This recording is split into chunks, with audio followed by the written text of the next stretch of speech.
Ils ont volé 89 € sur ma carte pour le mariage de ma sœur. Ils ont hurlé, tu es ingrate. La famille, c'est le sacrifice. J'ai été effacée, humiliée. Mais leurs mensonges ont explodé. La journée avait été longue. Le genre de journée toulousaine où l'air est lourd, même en septembre, et où les clients de notre cabinet de conseil semblent tous s'être donné le mot pour être compliqués. Je m'appelle Noémie. J'ai 30 ans. Je suis le genre de femme que mes collègues appellent fiable. Le genre de femme qui paie ses factures à temps, qui arrose ses plantes le dimanche et qui croit encore, naïvement, que le travail acharné est toujours récompensé. Ce soir-là, en rentrant dans mon petit appartement du quartier des Carmes, tout ce que je voulais, c'était un verre d'eau fraîche et le silence.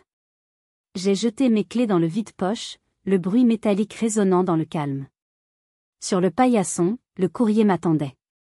Des factures, des publicités pour des pizzas, et une enveloppe. Elle était épaisse. Luxueuse. Un carton couleur crème avec une typographie dorée en relief. Je n'ai même pas eu besoin de regarder l'expéditeur. Je savais. C'était le faire-part de mariage de ma sœur cadette, Coralie. Mon cœur, au lieu de se réjouir, s'est contracté. Une sensation familière. Coralie était la préférée. L'enfant en or, la Golden Child, comme on dit. Elle était belle, solaire, et tout lui avait toujours été donné sur un plateau d'argent. Moi, j'étais l'aînée. Ce qui, dans ma famille, signifiait la responsable. Celle qui devait comprendre, céder, et payer quand c'était nécessaire. J'ai glissé mon ongle sous le seau de cire. J'espérais, secrètement, que ce mariage serait une chance de nous rapprocher. Coralie et moi étions proches enfants, avant que l'écart ne se creuse, avant que je ne devienne l'ombre et elle, la lumière. Le faire-part était magnifique. Des photos d'elle et de son fiancé, un homme riche, issu d'une bonne famille de l'industrie aérospatiale. Bien sûr. J'ai lu le texte. Coralie, nom de famille, et nom du fiancé ont le plaisir de vous annoncer leur union. J'ai cherché mon nom. J'ai cherché la ligne qui dirait, en présence de sa sœur, Noémie. Rien. Mon regard a scanné le carton, encore et encore. En bas, en tout petit, sous les noms de mes parents et des parents du marié, il y avait la formule d'invitation. Une invitation pour une personne. Et sur l'enveloppe intérieure, l'écriture manuscrite de ma mère, Coralie, nom, et le nom du fiancé, et invité. Pas Noémie. Pas Mademoiselle Noémie. Juste. Et invité. Un invité. Comme si j'étais un plus un anonyme, une collègue de travail, une vague connaissance. J'ai tenu le carton sous la lumière, cherchant une trace d'erreur, une rature. Mais non. Le message était clair. J'étais une option, pas une évidence. J'étais une pièce rapportée à l'événement de ma propre sœur. J'ai posé le carton sur la table de la cuisine. Le poids du silence dans mon appartement m'a soudain semblé écrasant. C'est une erreur, me suis-je dit à voix haute. Ils ont dû commander les cartons à la hâte. Mais au fond de moi, une voix froide murmurait. J'ai posé le carton sur la table, mais ce n'était qu'un bout de papier, n'est-ce pas? Juste une erreur? Oh, comme j'étais naïve. Le lendemain matin, l'incident du faire-part me rongeait.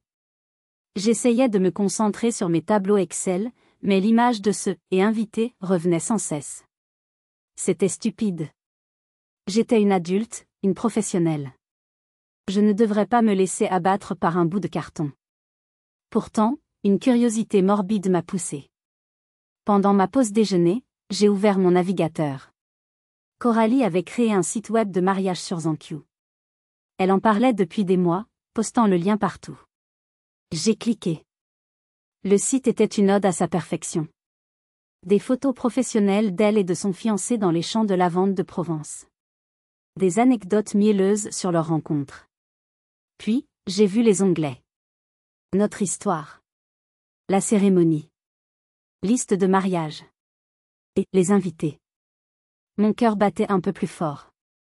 J'ai cliqué. La page a mis quelques secondes à charger. Notre plan de table.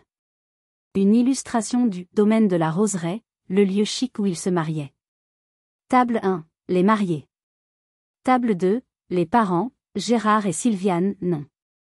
Table 3, la famille du marié. Table 4.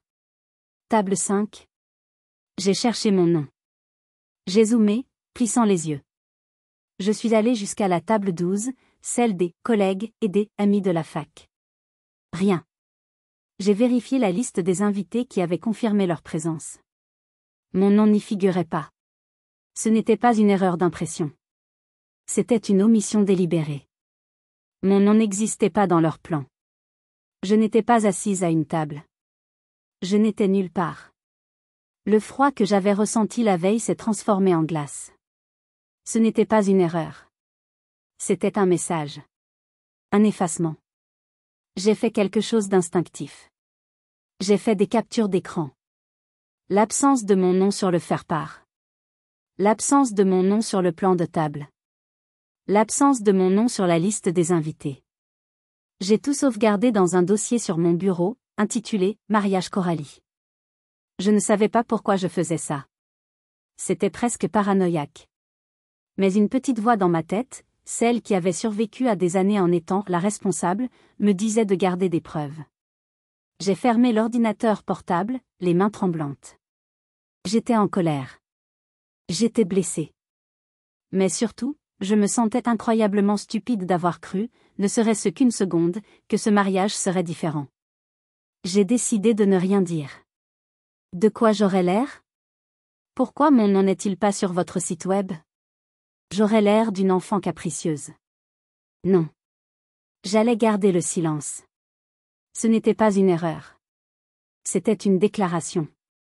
Et ce n'était que le début de la manipulation. Quelques jours ont passé. J'essayais d'enfouir l'humiliation sous le travail. J'avais presque réussi à me convaincre que ça n'avait pas d'importance. Et puis, mon téléphone a sonné un mardi soir. Maman. Je l'ai laissé sonner une fois de plus avant de décrocher. Allô? Noémie, ma chérie. Sa voix était sirupeuse. Le genre de voix qu'elle utilisait quand elle voulait quelque chose. Comment vas-tu, mon trésor? Tu travailles trop, je parie. Je vais bien, maman. Tout va bien. Il y a un problème? Il y eut une petite pause. Un petit rire nerveux. Oh, un problème, non. C'est juste un petit, tout petit, blocage administratif. Tu sais ce que c'est, avec les banques. Si rigide. Je me suis méfiée immédiatement. Un blocage? Quel genre de blocage?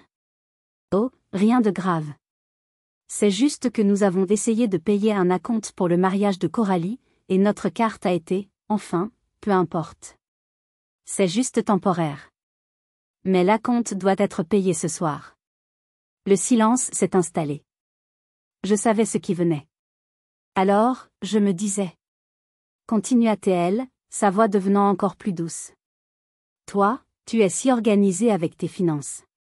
Tu n'aurais pas. Pourrais-tu nous prêter ta carte? Juste pour quelques jours. Le temps que l'argent de ton père soit débloqué. On te rembourse lundi, promis. J'ai fermé les yeux. Maman? Je ne sais pas. C'est. Oh, Noémie, s'il te plaît. Le ton a changé instantanément. Fini la douceur, place à l'impatience. Ce n'est pas le moment d'être difficile. La famille du fiancé de Coralie est si importante. Tu sais qui ils sont? Ils travaillent chez Airbus. Nous ne pouvons pas avoir l'air de pauvres. Je ne suis pas sûre que ce soit une bonne idée, maman. Et là, elle a appuyé sur le bouton. Le bouton de culpabilité qu'elle avait installé elle-même il y a des années. Noémie, dit-elle, sa voix devenant froide et accusatrice. Ne sois pas égoïste. Après tout ce que nous avons fait pour toi. Tu te souviens de la Peugeot 504 de ton père? Quand tu avais 17 ans? Tu l'as détruite. Complètement détruite. Et nous t'avons pardonné. Nous n'avons jamais rien dit. C'était faux. Il n'avait jamais cessé d'en parler. Cet accident mineur, une glissade sous la pluie, une aile froissée était devenu mon péché originel. Maman, ça n'a rien à voir. Si, ça a tout à voir, coupa-t-elle. La famille, c'est se soutenir. La famille, c'est se sacrifier. Tu nous dois bien ça, Noémie. Vraiment. Tu nous dois bien ça. Kompenchung ta. Cette phrase. Cette phrase avait payé mes études dans une université moins chère, m'avait fait rester à Toulouse au lieu de déménager à Paris, m'avait fait garder le silence pendant 20 ans. J'ai soupiré. La fatigue de ma journée, la fatigue de ma vie, m'a submergée. D'accord. Juste un petit acompte.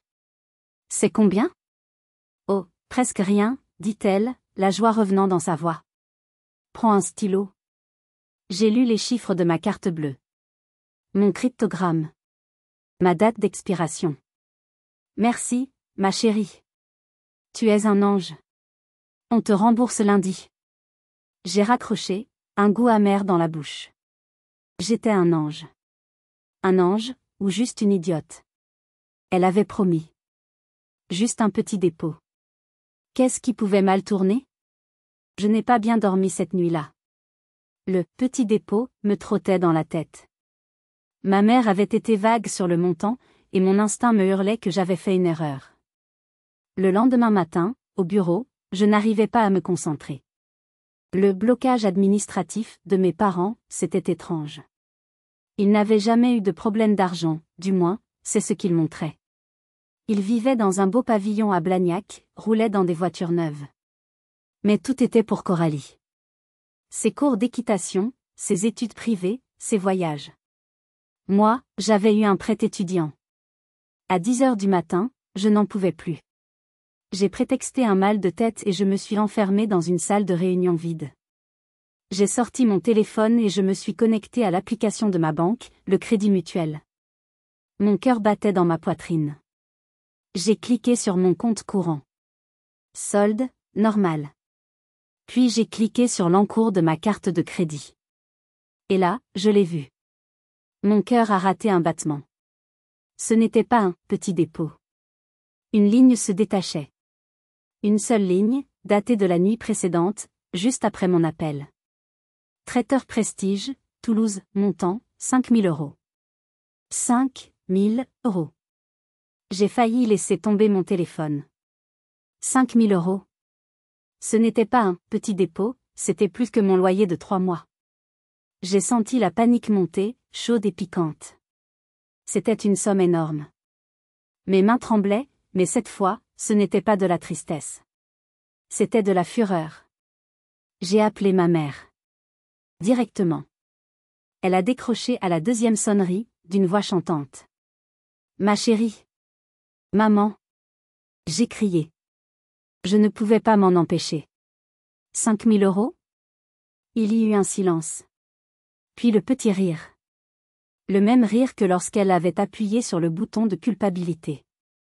Oh, Noémie, dit-elle, comme si elle s'adressait à une enfant. Ne sois pas si dramatique. C'est juste l'acompte pour le traiteur. Tu as dit que tu aiderais. Tu m'as dit que c'était un petit dépôt. Tu m'as menti. Je n'ai pas menti, sa voix s'est durcie. C'est un petit dépôt comparé au coût total du mariage. Vraiment, Noémie, tu fais une montagne de tout. On te rembourse lundi, je te l'ai dit. Elle m'a gaslighté. Elle m'a fait sentir coupable d'être contrariée par un vol de 5 000 €. J'ai avalé ma colère. Qu'est-ce que je pouvais faire? Porteur plainte contre ma propre mère pour 5 000 €? Elle le savait. Elle savait que j'étais piégée. Lundi, maman. Sans faute. J'ai raccroché avant qu'elle ne puisse répondre. J'ai regardé mon téléphone. 5 000 €. C'était énorme, c'était un abus de confiance, mais ce n'était rien comparé à ce qui m'attendait. Les jours suivants ont été tendus. Le lundi est arrivé, et bien sûr, aucun remboursement n'est apparu sur mon compte. Quand j'ai appelé ma mère, elle a soupiré, exaspérée. Oh, Noémie, l'argent est toujours bloqué. Sois patiente. C'est pour ta sœur. J'ai cessé d'appeler. J'ai commencé à mettre de l'argent de côté, réalisant avec horreur que je n'allais jamais revoir ces 5 000 €. J'étais furieuse, mais je me sentais aussi résignée. C'était le prix à payer pour être la fille de mes parents. Quelques semaines ont passé. Le choc initial s'est estompé, remplacé par une colère sourde. Le mariage de Coralie approchait. J'évitais ma famille, prétextant le travail. Et puis, l'enveloppe est arrivée. Celle-ci n'était pas couleur crème. Elle était marron, officielle, avec une fenêtre en plastique. Elle ne venait pas d'une imprimerie de luxe. Elle venait du greffe du tribunal de commerce de Toulouse. Mon estomac s'est noué. J'ai ouvert la lettre, mes mains commençant déjà à trembler. Je ne comprenais pas. C'était un avis officiel. Confirmation d'immatriculation d'entreprise. J'ai lu les lignes, mon cerveau refusant d'enregistrer l'information. Nous avons le plaisir de confirmer l'immatriculation de la SARL, Société à responsabilité limitée, Coralie Event. Coralie Events? Ma sœur montait une entreprise? Pourquoi m'envoyait-il ça à moi? J'ai continué à lire. Et c'est là que je l'ai vu. Propriétaire et actionnaire unique, Madame Noémie, mon nom de famille. Adresse du siège social, l'adresse de mes parents à Blagnac.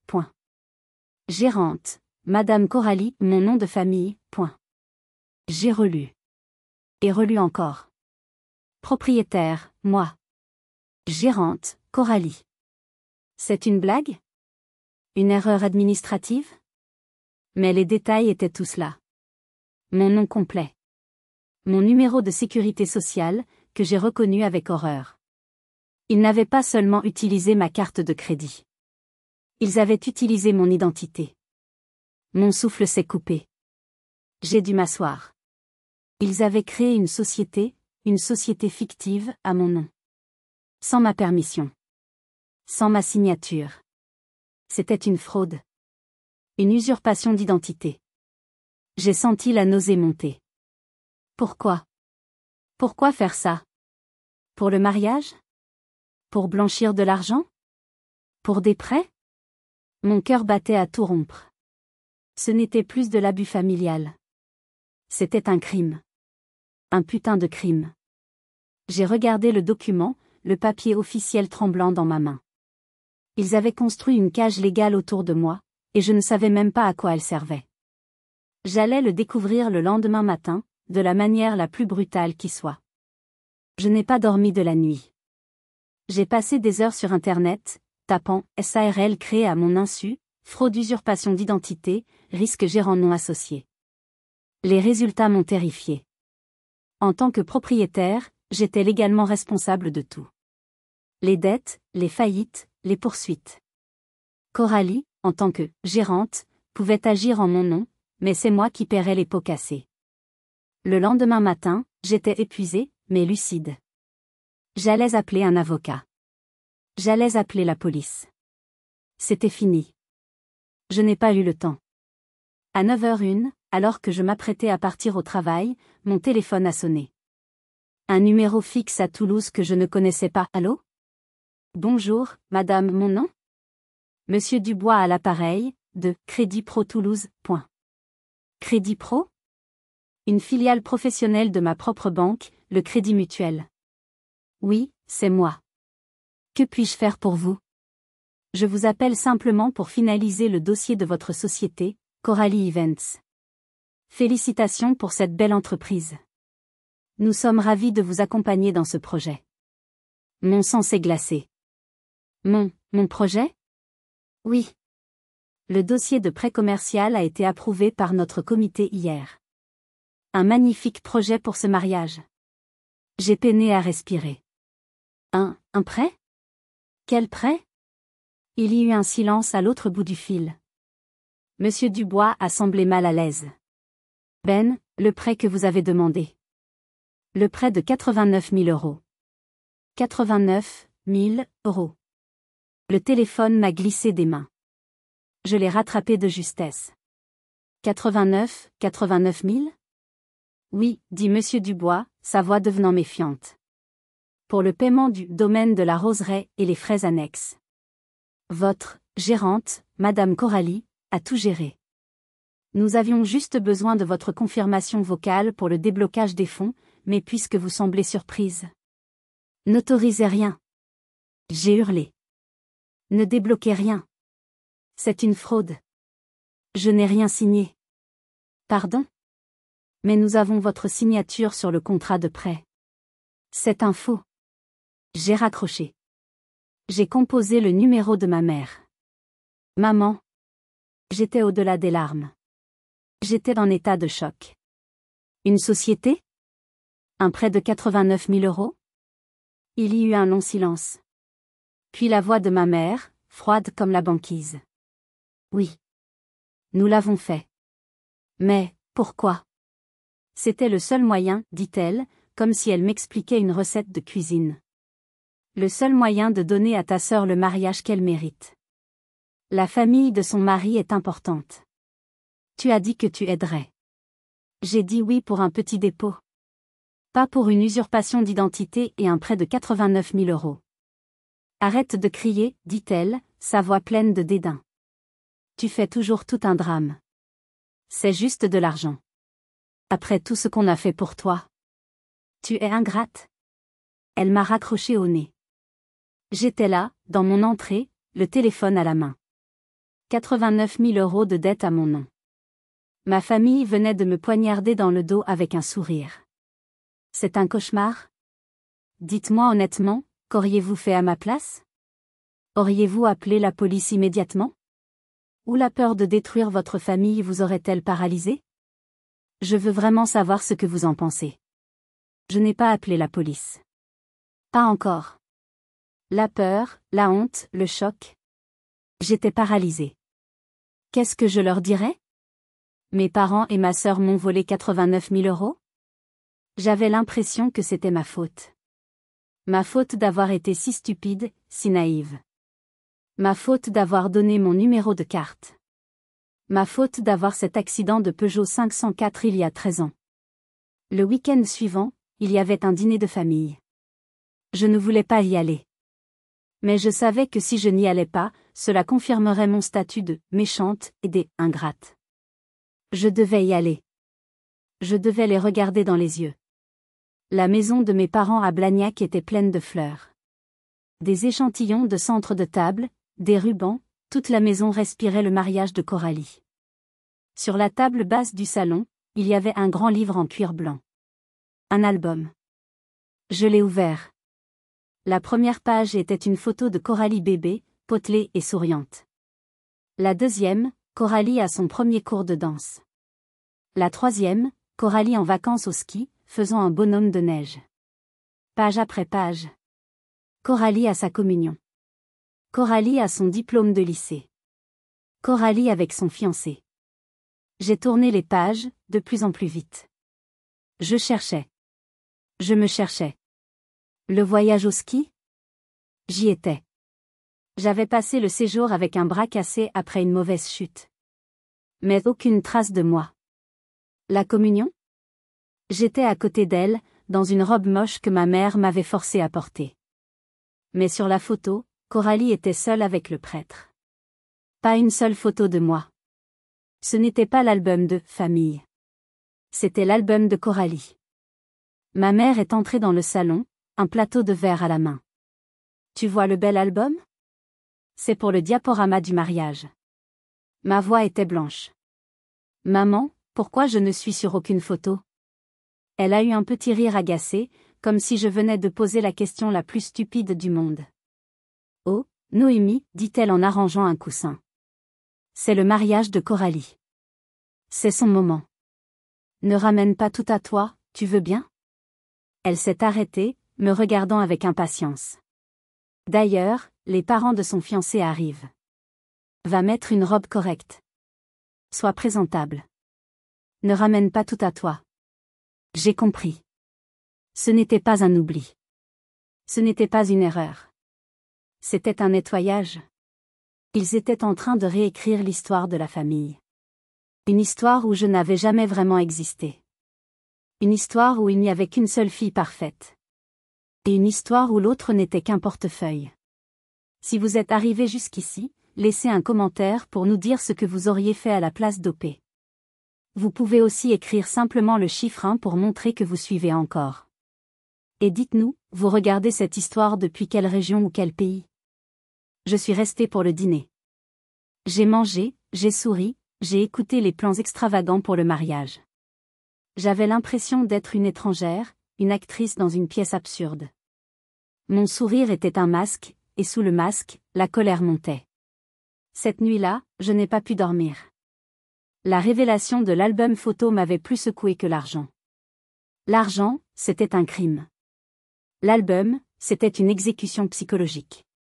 Vers 2 heures du matin, mon téléphone a vibré. Un message de Léa. Léa était ma cousine. La seule personne de la famille qui m'avait toujours traité comme un être humain. Nous n'étions pas incroyablement proches, mais il y avait un respect mutuel. Le message disait « Noémie, tu es réveillée ?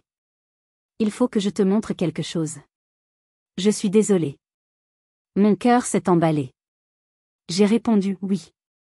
Quelques secondes plus tard, une image est apparue. Une capture d'écran d'un groupe WhatsApp. Le nom du groupe était « Planification Mariage Coralie ». Un groupe dont je ne faisais évidemment pas partie. Il y avait ma mère, mon père, Coralie, et quelques tantes. Léa avait été ajoutée pour « aider avec les fleurs », puis retirée quand elle avait posé trop de questions. Mais elle avait eu le temps de voir ça. Le message était récent. Une tante, c'est un mariage incroyable. Sylviane, comment faites-vous pour payer tout ça ? Le domaine de la roseraie doit coûter une fortune. La réponse de ma mère, Sylviane, oh, ne t'inquiète pas pour ça. Noémie s'occupe de la facture principale. C'est sa contribution. Elle nous doit bien ça. Elle nous doit bien ça. Encore cette phrase. Mais c'est la réponse de ma sœur, Coralie, qui m'a achevé. Coralie, elle râle toujours un peu au début, mais elle finit par payer. Comme d'habitude. C'est la moindre des choses qu'elle puisse faire pour moi. Comme d'habitude. J'ai lâché le téléphone. Il est tombé sur le lit, l'écran brillant dans le noir. Il ne me voyait pas comme une sœur. Il ne me voyait même pas comme une personne. J'étais une fonction. Un portefeuille. Une banque. Une garantie qu'il pouvait exploiter à volonté, tout en se moquant de moi dans mon dos. J'ai regardé le plafond. Les larmes ne venaient pas. La tristesse était partie. Il ne restait que quelque chose de froid et de dur. C'est à ce moment-là que la tristesse est morte. Et la colère a commencé à planifier. Ils pensaient que j'étais faible. Ils pensaient que j'allais râler un peu et payer comme d'habitude. Ils avaient oublié une chose. J'étais la responsable. J'étais l'organisée. Et j'allais rassembler toutes les preuves. Le dimanche suivant, il y eut un autre dîner. Cette fois, c'était plus formel. Le but était de présenter, officiellement, les deux familles. Les parents du marié étaient là. Le père, un homme imposant, était un cadre supérieur chez Airbus. La mère, une femme mince au sourire figé, portait un collier de perles qui valait probablement plus que ma voiture. L'obsession de mes parents pour le statut social était palpable. Ma mère riait trop fort. Mon père remplissait les verres de vin cher, que je soupçonnais maintenant avoir été payés avec mon argent. Coralie était parfaite, riant et touchant le bras de son fiancé au bon moment. Et moi ? J'étais l'ombre. J'étais assise au bout de la table, à côté d'un cousin adolescent qui jouait sous la nappe. Le repas était interminable. On parlait d'avions, de voyages, de la propriété du domaine de la roseraie. J'écoutais, en silence, chaque mot confirmant ma théorie, ce mariage était une transaction sociale. Coralie était leur ticket d'entrée dans un monde qu'ils convoitaient, et j'étais le prix du ticket. Puis, vint le moment du dessert. Mon père, Gérard, s'est levé. Il a levé son verre. Il a regardé le père du marié, pas moi. Je voudrais porter un toast, dit-il, sa voix pleine d'une fausse émotion. À ma fille, Coralie. Qui a toujours été une source de joie, et qui apporte la fierté à cette famille. Il m'a regardé. Un regard rapide, froid, presque un avertissement. Tais-toi.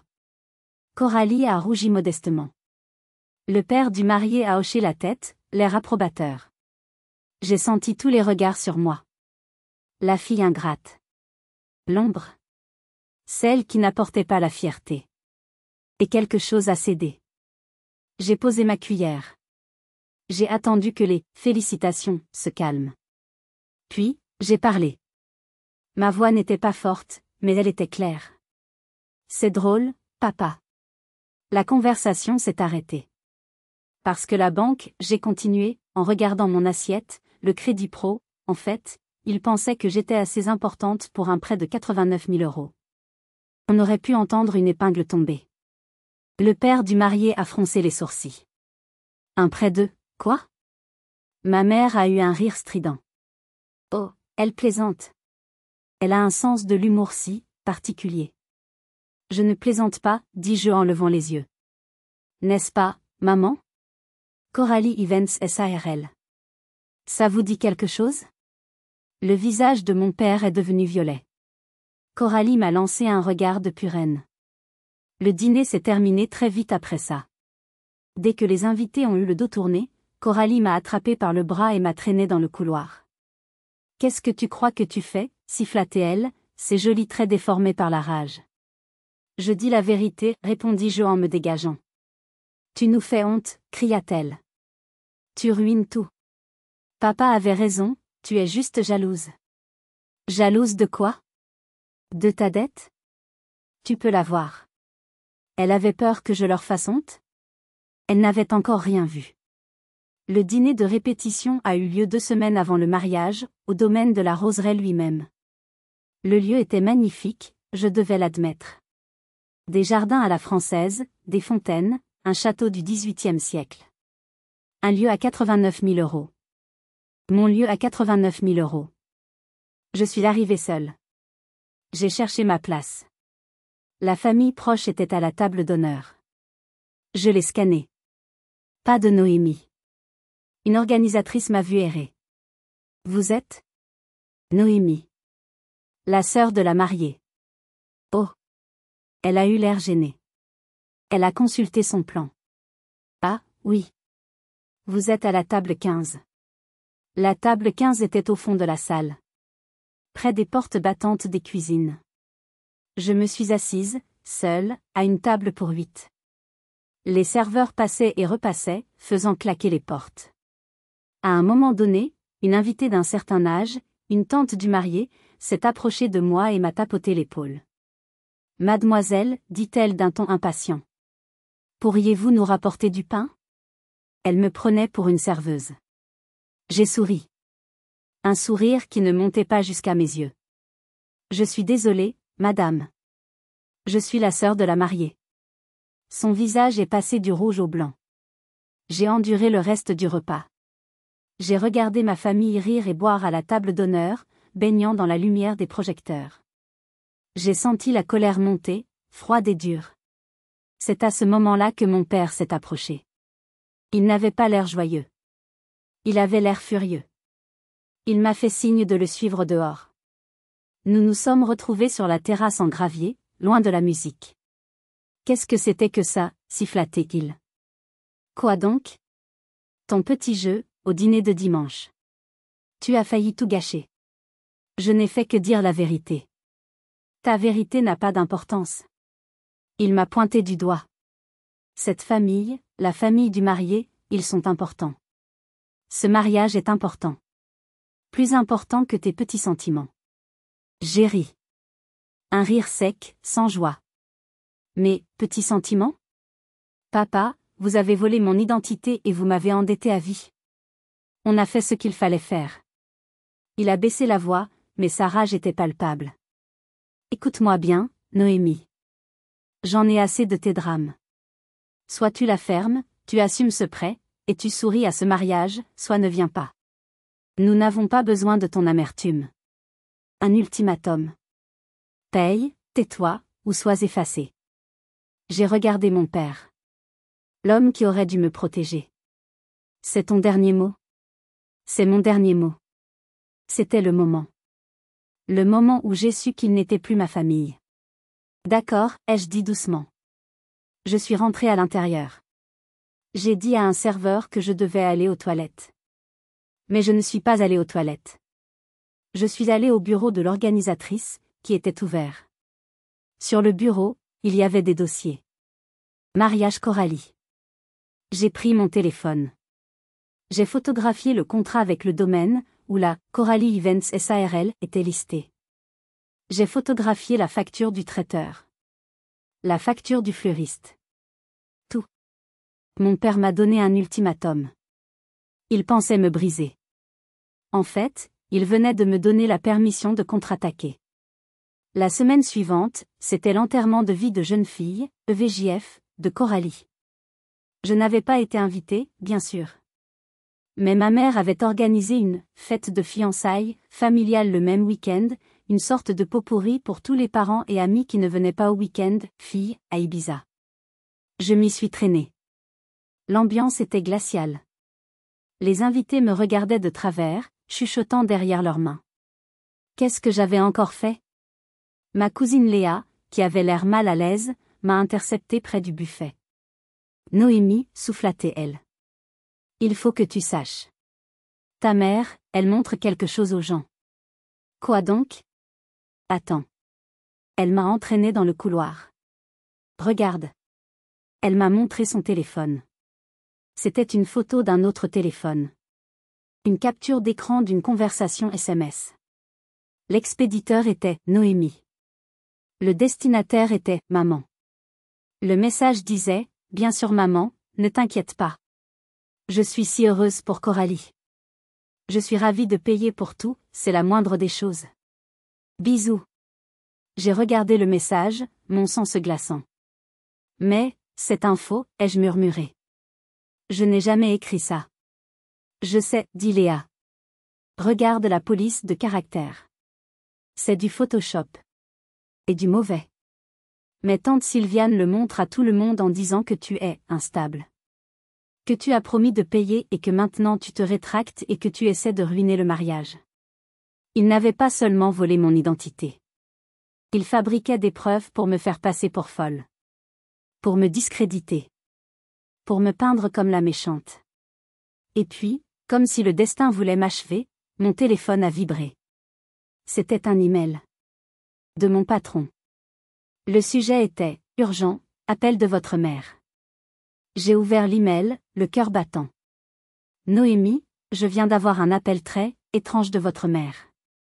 Elle était au téléphone, en larmes, disant qu'il y avait une crise familiale grave et que vous étiez au bord de la dépression. Elle a insisté pour que je vous donne le reste de la semaine pour vous ressaisir.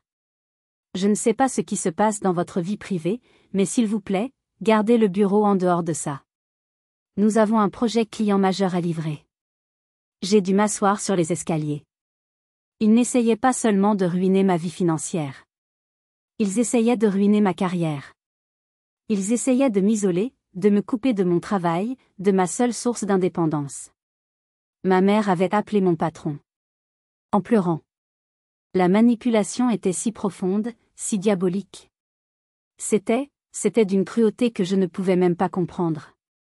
Non seulement ils volaient mon argent, mais ils essayaient de saboter ma vie professionnelle, ma crédibilité. C'est diabolique. Avez-vous déjà eu affaire à une manipulation pareille? À quel point quelqu'un est-il prêt à aller pour vous détruire? Dites-le moi dans les commentaires.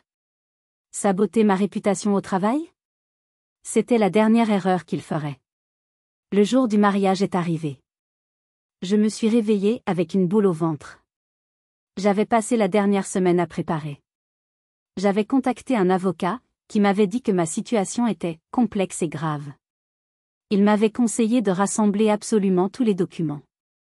C'est ce que j'avais fait. J'avais créé un dossier.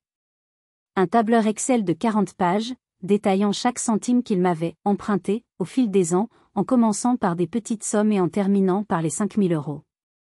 J'avais scanné l'immatriculation de la SARL, Coralie Events.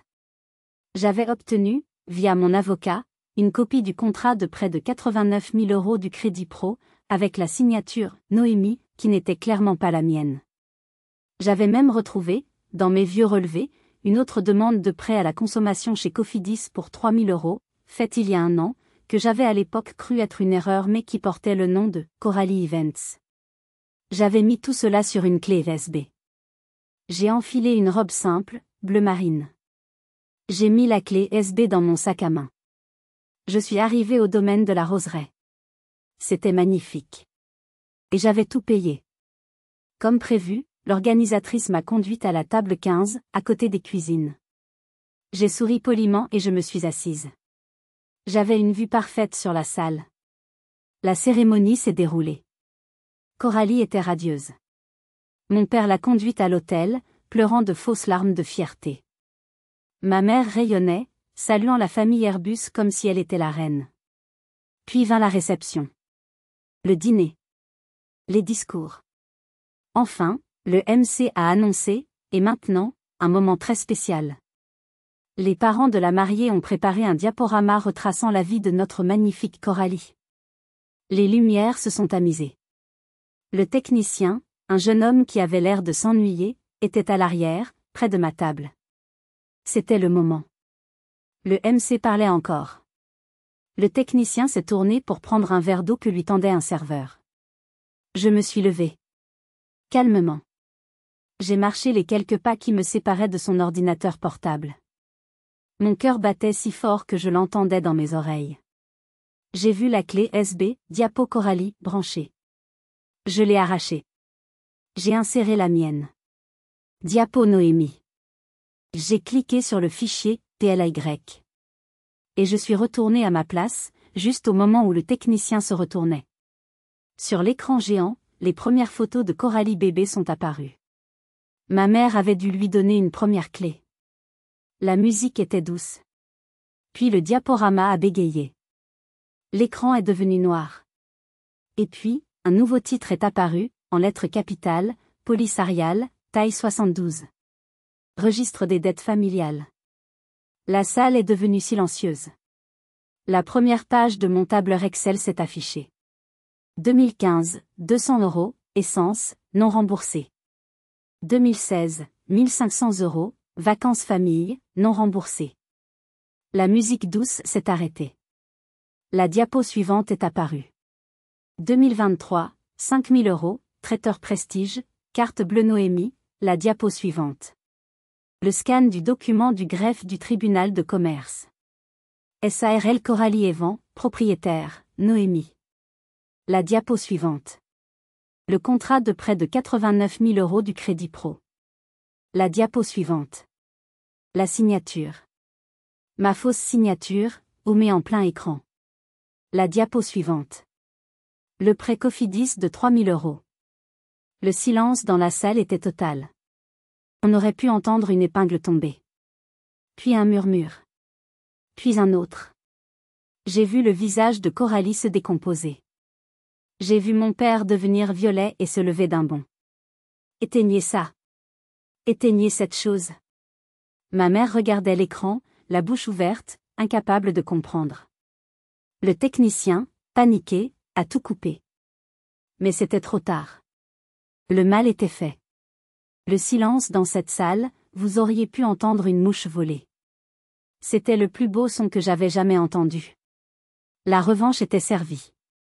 Mais ce n'est pas fini. Restez avec moi pour voir comment tout s'est effondré pour eux.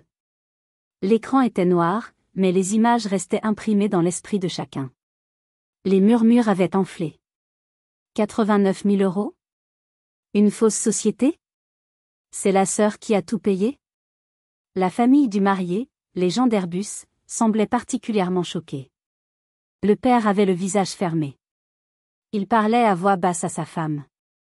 Le MC, tentant de sauver la soirée, a bafouillé, petit problème technique. Faisons venir les mariés pour la première danse. Mais personne n'avait envie de danser. C'est alors que la mère du marié, la femme au collier de perles, s'est levée. Elle a pris le micro des mains du MC. Elle avait l'air furieuse, mais elle essayait de garder son calme. Elle s'est tournée vers ma mère, Sylviane. Sylviane, dit-elle, sa voix tranchante résonnant dans le silence. J'avoue que je suis confuse. Vous nous aviez dit que ce mariage était pris en charge. Ma mère, pâle comme un linge, a tenté de répondre. Et c'est là que la mariée, pas Coralie, mais la mère du marié, s'est tournée vers moi. Je ne sais pas ce qui s'est passé. Peut-être la panique, peut-être une tentative désespérée de sauver la face de son fils. Elle a bégayé, nous sommes si reconnaissants à Noémie, d'avoir financé tout cela. Quelle générosité! Elle pensait peut-être que c'était un arrangement familial étrange. Mais elle venait de le confirmer. Devant tout le monde. Mon père a fermé les yeux. Coralie a fondu en larmes. C'est à ce moment-là que Léa s'est approchée de moi. Elle avait l'air secouée. Noémie, c'était incroyable. Mais il faut que tu vois ça. Elle m'a entraînée vers l'ordinateur du technicien, qui était maintenant sans surveillance. J'ai récupéré la clé USB que tu as éjectée, dit-elle. Celle de ta mère. Je voulais voir. Elle l'a branchée. Regarde, dit-elle. Elle a ouvert un dossier, Toto original. Elle a ouvert une photo. C'était une photo de Noël, il y a longtemps. Coralie et moi, en pyjama assortis, devant le sapin. Puis elle a ouvert un dossier, diapo final. Elle a ouvert la même photo. Sauf que ce n'était pas la même photo. Sur celle-ci, Coralie était seule.